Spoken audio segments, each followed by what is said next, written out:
As I work with companies across the United States, one message I hear frequently from managers and supervisors is, how much is enough?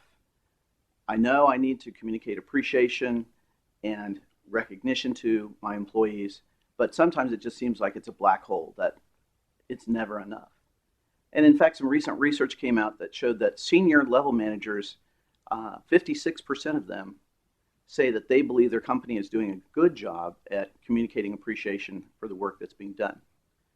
In the same organizations, however, only 12% of the employees feel like they ever receive recognition for work being done, and only 7% feel like their companies are doing a good job at.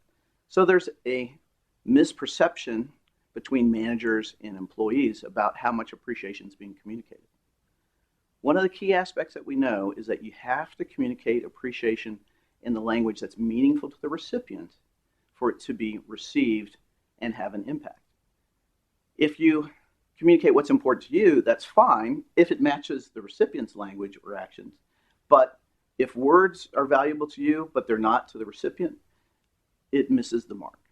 And that's what we find a lot, is that managers often are trying, but they're not hitting the mark because they don't know that words aren't important for a number of people, or that going up in front of a big group and getting an award and recognition is actually a negative for anywhere between 30 to 40% of the workforce.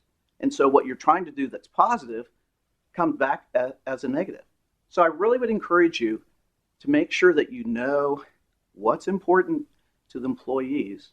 The way that we found that's been helpful is we developed an inventory that's online. It's called the Motivating by Appreciation Inventory.